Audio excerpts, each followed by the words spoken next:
Hello student, today we will going to learn our chapter number first of subject economics class 11th. Chapter को start करने से पहले आपको कुछ basic बातें पता होना ज़रूरी हैं। वो स्टूडेंट जो प्रमोट हो रहे हैं 10th स्टैंडर्ड से 11th स्टैंडर्ड में, दे हैव 3 ऑप्शंस। 3 ऑप्शन क्या है उनके पास? या तो वो स्ट्रीम चूज़ कर रहे होंगे कॉमर्स की, या फिर आर्ट्स की, या फिर साइंस की। Right? Now there is no role of economics in the stream of science. लेकिन वो स्टूडेंट्स जो चूज़ कर रहे हैं या तो कॉमर्स की स्ट्रीम या फिर आर्ट्स की स्ट्रीम, दोनों ही स्ट्रीम के स्टूडेंट चूज़ कर सकते हैं अपनी मेन स्ट्रीम के साथ the subject of economics. Right? So the subject of economics is beneficial for both the streams, commerce as well as arts. Okay, now जो आपकी बुक है इकोनॉमिक्स की, उस बुक के 2 पार्ट है. पार्ट फर्स्ट है वो है आपका स्टैटिस्टिक्स फॉर इकोनॉमिक्स. पार्ट जो सेकंड है आपका वो है Indian economic development. Right? Okay, now हमने जो पार्ट आपका स्टार्ट किया हुआ है वो है part number first, that is statistics for economics. Book का नेम रहेगा statistics for economics and Indian economic development और राइटर का नेम है TR Jain VK Ohri. Okay, अब हम स्टार्ट कर रहे हैं अपना chapter number first. Chapter number first है concept of economics and significance of statistics in economics. Economics क्या है और इकोनॉमिक्स के सब्जेक्ट में स्टैटिस्टिक्स की क्या सिग्निफिकेंस है, ये हम सीखेंगे चैप्टर नंबर फर्स्ट में. So firstly, what is economics? Economics क्या है? Economics is a social science concern with the employment of our societies skills resources that can be put to alternate users to produce goods and services. Economics वो social science है जो concern है किसके साथ? Society के skills resources के employment के साथ. सोसाइटी के स्किल्स रिसोर्सेज के एम्प्लॉयमेंट के साथ, जिससे हम क्या कर सकते हैं? That can be put to alternate users, जिसको हम अल्टरनेट यूजर्स पर लगा सकते हैं for the purpose of producing goods and services. Economics क्या है? Economics is that social science with concerned with the employment of society's scarce resources that can be put to alternate uses to produce goods and services. यहाँ पर आपको एक word सुनने को मिलेगा economics में, scarce resources. तो scarce resources क्या होते हैं? The scarce resources are those resources which have limited availability and they have alternate uses. Means scarce resources वो resources होंगे जो limited अवेलेबल रहेंगे, मतलब उनकी अवेलेबिलिटी बहुत ज़्यादा नहीं होती, वो लिमिटेड होता है. प्लस उनके जो यूजेस होते हैं वो कैसे होते हैं? अल्टरनेट, मतलब उन स्केर्स रिसोर्सेज को, उन लिमिटेड रिसोर्सेज को हम एक से ज़्यादा कामों में इस्तेमाल कर सकते हैं. यहाँ पे स्केर्स का मीनिंग है लिमिटेड, दुर्लभ, और रिसोर्सेज का मतलब है जो साधन होते हैं. कौन से साधन क्या करेंगे? वो हमारी मदद करेंगे ताकि हम प्रोड्यूस कर पाएँ किसी गुड्स एंड सर्विसेज को. Right? Okay, now every individual ranging from a child to an old man is engaged in some economic activity. Like चाहे वो एक इंडिविजुअल है या फिर एक चाइल्ड है या फिर कोई ओल्ड मैन है, सभी किस में लगे हुए हैं? इकोनॉमिक एक्टिविटीज़ में लगे हुए हैं. वो इकोनॉमिक एक्टिविटीज़ क्या हो सकती हैं? Consumption, production, saving and investment. अब हम इनको डिटेल में पढ़ेंगे. सो फर्स्ट है हमारे पास कंज्यूमर. कंज्यूमर कौन है? A consumer is one who consumes goods and services for the satisfaction of his wants. एक कंज्यूमर वो पर्सन होता है जो गुड्स एंड सर्विसेज का कंजम्पशन करता है, किस पर्पज़ के साथ? ताकि अपने वांट्स को सेटिस्फाई कर पाए. राइट? Next, consumption. कंजम्पशन क्या है? Consumption is the process of rising a utility value of goods and services for the direct satisfaction of our wants. Consumption वो प्रोसेस है जिसमें हम क्या करते हैं? गुड्स एंड सर्विसेज की यूटिलिटी वैल्यू को बढ़ा देते हैं. पर्पस क्या होता है उसका? ताकि हम अपनी वांट्स को डायरेक्टली सेटिस्फाई कर पाए. सो कंजम्पशन वो प्रोसेस है जिसमें हम गुड्स एंड सर्विसेज की यूटिलिटी को बढ़ा देते हैं. राइट? यूटिलिटी का मतलब होता है उपयोगिता, कि वो हमारे लिए उपयोगी बन जाती है, हमारे लिए यूजेबल हो जाती है. ऐसा हम करते हैं ताकि हम उसको डायरेक्टली कंज्यूम कर पाएँ अपनी सेटिस्फैक्शन को सेटिस्फाई करने के लिए, अपनी वांट्स को सेटिस्फाई करने के लिए. नेक्स्ट इज प्रोड्यूसर कौन है? Producer is one who produce और sells goods and services for the generation of income. Producer वो पर्सन होता है जो प्रोडक्शन करता है और सेल्स करता है किसका? गुड्स एंड सर्विसेज का। किस पर्पज़ के साथ? ताकि वो क्या कर पाए? इनकम को जनरेट कर पाए, राइट। प्रोड्यूसर वो पर्सन है जो गुड्स को प्रोड्यूस भी करेगा एज वेल एज उनको सेल्स भी करेगा। पर्पज़ क्या रहेगा ये सब करने का उसका? ताकि वो इनकम जनरेट कर पाए। Next is production. क्या है? Production is the process of converting raw material into useful things. Production वो प्रोसेस है जिसमें हम क्या करते हैं? रॉ मटेरियल को कन्वर्ट कर देते हैं यूजफुल थिंग्स में। इसमें आप ये सीख सकते हैं, जैसे मान लीजिए प्रोडक्शन का कॉन्सेप्ट समझने के लिए देखिए, मान लीजिए प्लेन प्लास्टिक था आपके पास, राइट। तो उस प्लेन प्लास्टिक का हमारे लिए कोई काम नहीं था, एक नॉर्मल पर्सन के लिए कोई भी उसका काम नहीं है प्लास्टिक। लेकिन प्रोड्यूसर ने प्रोडक्शन की प्रोसेस में उसमें क्या ऐड कर दी? यूटिलिटी। प्रोडक्शन की प्रोसेस में इस प्लास्टिक में ऐसा कुछ चेंज हुआ कि ये प्लास्टिक से उन्होंने क्या बना दी? चेयर बना दी। नाउ ये जो चेयर है ये ऑर्डिनरी पर्सन्स के लिए यूजेबल है, राइट। प्लास्टिक जो हमारे लिए काम की नहीं थी ऑर्डिनरी पर्सन के लिए, लेकिन प्रोड्यूसर ने प्रोडक्शन के प्रोसेस में उसमें एक चीज़ ऐड कर देते हैं, वो होती है यूटिलिटी, जिससे वो हमारे यूजेबल बन जाती है, हमारी काम की हो जाती है, राइट। तो प्रोडक्शन में एक चीज़ जो ऐड होती है मेनली वो होती है हमारी यूटिलिटी।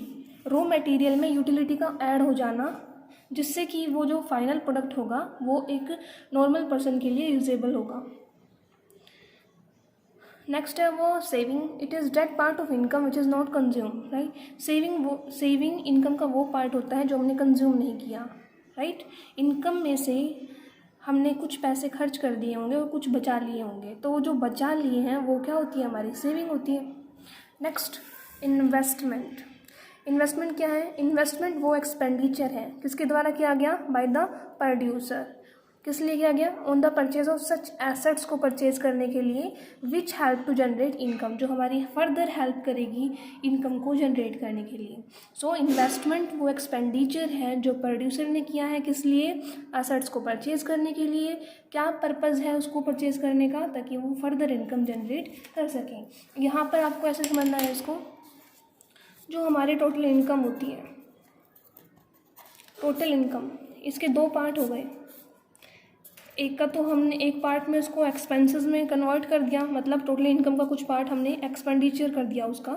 नेक्स्ट कुछ पार्ट हमने उसका सेव कर लिया, राइट। यही दो ऑप्शन है इनकम के, या तो हम उसको एक्सपेंस कर देंगे, उसके सारे के एक्सपेंडिचर कर देंगे, उसको खर्च कर देंगे, या फिर उसमें से सेव कर लेंगे।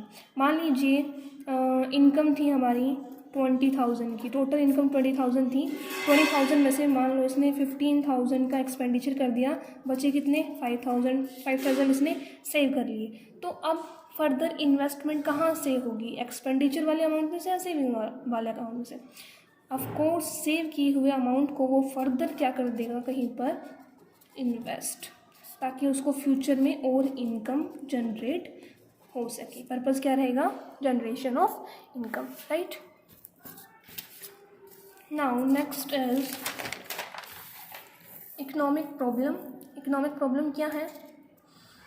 It is the problem of choice arising on account of the fact that resources are scarce and they have alternate uses. तो हमने यहाँ पे पढ़ा कि जो प्रॉब्लम ऑफ चॉइस है वही क्या है? हमारी इकोनॉमिक प्रॉब्लम है। और प्रॉब्लम ऑफ चॉइस क्यों अराइज हुई? क्योंकि हमारे जो रिसोर्सेज हैं वो कैसे हैं? स्केर्स हैं, और स्केर्स होने के साथ साथ उनके जो यूजेस हैं वो कैसे हैं? अल्टरनेट है, मतलब एक से ज़्यादा उनके यूजेस हैं। यही हमारी इकोनॉमिक प्रॉब्लम है कि इकोनॉमी में जो रिसोर्सेज हैं वो लिमिटेड हैं, और उन लिमिटेड रिसोर्सेज के जो यूज़ हैं वो एक से ज़्यादा है। तो प्रॉब्लम ये आती है कि हम कौन से वाले यूज़ को चॉइस करें, कौन से वाले ऑप्शन को चूज़ करें, यही प्रॉब्लम है economic problem. Now component of economics. Economics के कंपोनेंट क्या हैं? सबसे फर्स्ट है consumption, next production and third है डिस्ट्रीब्यूशन। कंजम्पशन में मैंने आपको बताया कि कंजम्पशन में जो कंज्यूमर है, आपको ऐसे समझना है इसे, कंजम्पशन में जो कंज्यूमर है उसके पास में जो रिसोर्सेज हैं वो अनलिमिटेड नहीं है, लिमिटेड रिसोर्सेज हैं किसके पास, कंज्यूमर के पास। उन लिमिटेड रिसोर्सेज को वो कहाँ लगाए, कहाँ पर लगाए, कहाँ खर्च करे कि उसकी सेटिस्फेक्शन मैक्सिमम हो सके, राइट। सो कंजम्पशन में कंज्यूमर के पास ये प्रॉब्लम है कि कंज्यूमर के पास जो रिसोर्सेज हैं वो कम है, लिमिटेड है, प्लस उनके भी अल्टरनेट यूजेस हैं। तो कंज्यूमर के पास प्रॉब्लम यह है कि वह अपने लिमिटेड रिसोर्सेज को जो उसके पास अवेलेबल हैं उनको कहाँ लगाए कि उसको मैक्सिमम सेटिस्फेक्शन मिल सके। इसी को हम बोलते हैं कंजम्पशन थ्योरी और इसी को हम बोलते हैं consumer behaviour. Now next is production. Production क्या है, प्रोडक्शन में भी सेम है। प्रोडक्शन में प्रॉब्लम लेंगे प्रोड्यूसर की। प्रोड्यूसर की ये प्रॉब्लम है कि उसके पास भी रिसोर्सेज अनलिमिटेड नहीं है, लिमिटेड रिसोर्सेज है उसके पास, प्लस लिमिटेड रिसोर्सेज के अल्टरनेट यूज़ है। तो वहाँ पर भी प्रोड्यूसर के पास ये प्रॉब्लम है कि वो अपने लिमिटेड रिसोर्सेज को किस गुड्स और सर्विसेज के प्रोडक्शन में लगाए कि उसे मैक्सिमम इनकम हो सके। इसको हम बोलते हैं प्रोडक्शन थ्योरी और इसी को हम बोलते हैं प्रोड्यूसर्स बिहेवियर। थर्ड है हमारा डिस्ट्रीब्यूशन। डिस्ट्रीब्यूशन क्या है, डिस्ट्रीब्यूशन आपका मेन कंसेप्ट है। डिस्ट्रीब्यूशन में आपको समझना है फैक्टर ऑफ प्रोडक्शन जो हमारे थे, land, labour, capital and entrepreneur. हमारे पास 4 फैक्टर ऑफ प्रोडक्शन होते हैं, लैंड, लेबर, फैक्टर और एंटरप्रेन्योर। ये फैक्टर ऑफ प्रोडक्शन हेल्पफुल है for the production of goods and services, right. तो यहाँ पर आपको समझना है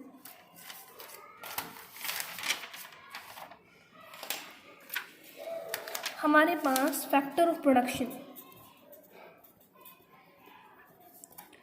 फैक्टर ऑफ प्रोडक्शन कितने हैं, 4।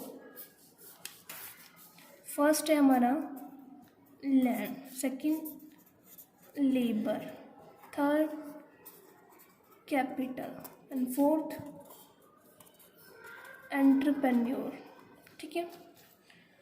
ओके, नाउ हम कंसेप्ट पढ़ रहे हैं किसका, डिस्ट्रीब्यूशन का। ध्यान से देखिएगा इसको। डिस्ट्रीब्यूशन कैसे होगा, हमें पता है फैक्टर ऑफ प्रोडक्शन से हमने क्या किया है, प्रोडक्शन किया है, किसका किया है, गुड्स या फिर सर्विसेज का किया है। किसकी हेल्प से किया है, इन चारों की हेल्प से किया है, लैंड, लेबर, कैपिटल और एंटरप्रेन्योर। अब हमें डिस्ट्रीब्यूशन करना है किसका, इनकम का। कैसे करें, देखिए जो टोटल इनकम होगी, टोटल इनकम का कुछ पार्ट या फिर इनकम जो होगी उसका जो पार्ट है वो इन चारों में जाएगा, उसका हिस्सा इन चारों को मिलेगा इनकम का।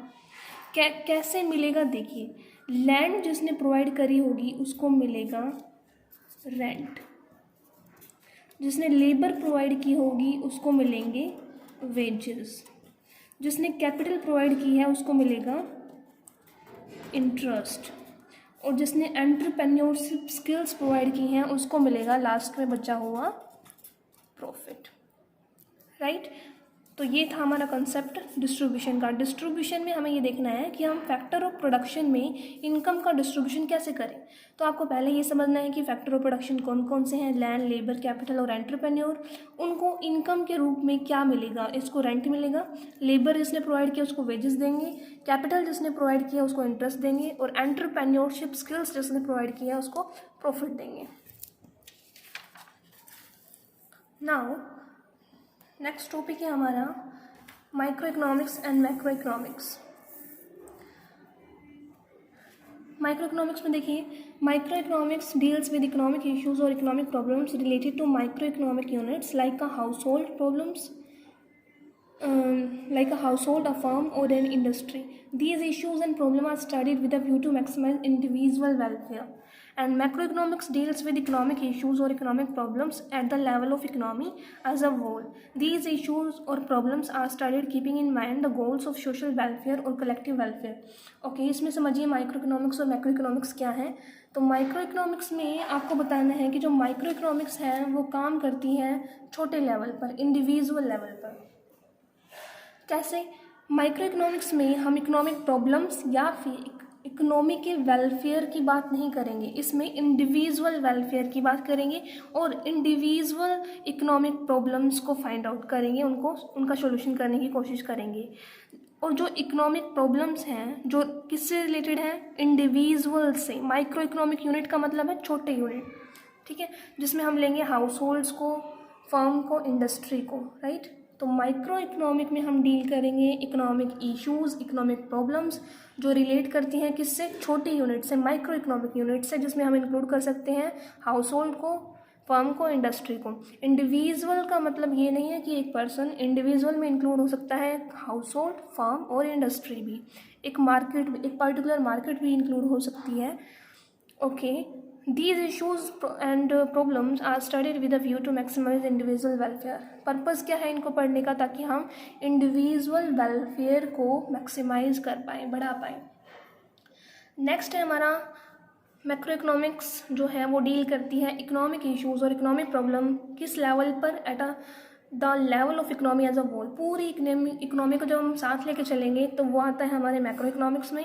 इसमें हम किसके प्रॉब्लम्स की स्टडी करेंगे, या फिर स्टडी करेंगे तो क्या माइंड में रख के करेंगे, क्या होगा हमारा गोल कि हमें क्या करना है, सोशल वेलफेयर या फिर कलेक्टिव वेलफेयर। तो बस आपको यही समझना है कि माइक्रो इकोनॉमिक्स छोटे लेवल पर काम करती है। माइक्रो इकोनॉमिक यूनिट्स की प्रॉब्लम को फाइंड आउट करना, उनके इकोनॉमिक इश्यूज़ को फाइंड आउट करना, ये किसका होता है काम, माइक्रो इकोनॉमिक्स का। इंक्लूड कौन कौन सी यूनिट्स होती हैं इसमें, house hold, firm, industry. Welfare किसका होता है, इंडिविजुअल वेलफेयर। इंडिविजुअल का मतलब ये सभी, house hold, firm, industry, individual, market, right. Macro economics deal करेगी इकोनॉमिक इश्यूज, इकोनॉमिक प्रॉब्लम एक बड़े लेवल पर। यहाँ पर हम पूरे नेशन को इंक्लूड कर लेते हैं। इकोनॉमिक प्रॉब्लम्स और इश्यूज़ को फाइंड आउट करने का पर्पस क्या होगा यहाँ पर, सोशल वेलफेयर करना और कलेक्टिव वेलफेयर करना, राइट। सो ये छोटे लेवल पे काम करती हैं, ये पूरी इकोनॉमी को साथ में लेके काम करती हैं। So that's all for this video, thank you.